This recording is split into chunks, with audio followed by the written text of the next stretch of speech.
因为进前呢，这丰泰花家三批来中央灾害应变中心伫9月1日早起9点开设头一摆会议。伫迄当时呢，这马太安克崩山潭离这填出来还有差20米。一开始是讲要来thiết立这保全附近6个村里尔。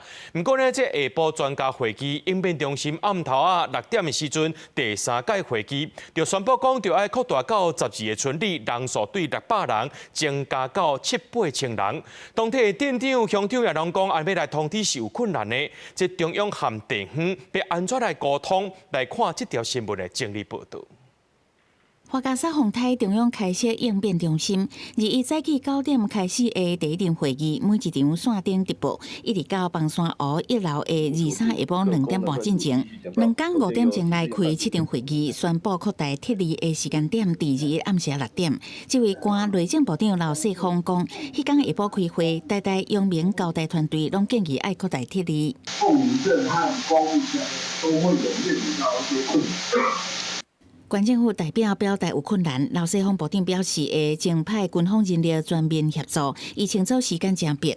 可以到比较高层的地方去做避难的撤离也是可以，但是可能你们现在要规划这个是有一点时间上的压力。迄暗嘛有上线的凤林镇长林建平嘛讲，居民无伫厝的，也是讲厝内是毋是有2楼，就算讲要往关楼来thiết立，短时间清查真困难。即届受灾上严重的江湖乡长，迄暗嘛有接受采访，伊讲thiết立人数雄增加遐尼济，实在困难。目前比较困难就是说，我们的划定范围那么宽大。第一次经流台湾那边到665个人，现在好像扩列到6000多个人了。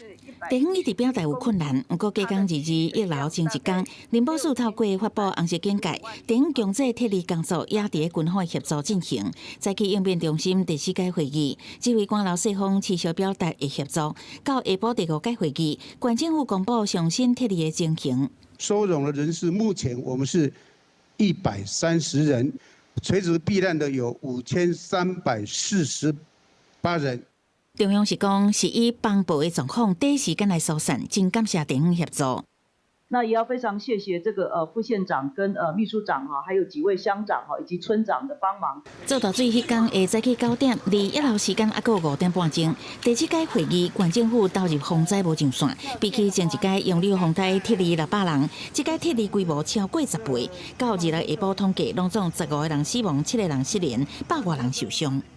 有人通知吗？前面就是有军卡来，就1楼的平房的住户，就是我们有派军卡来撤离。地方到底是毋是有通知thiết立？当地有居民讲有收到，不过嘛有人讲一直拢无收到。记者采访报道。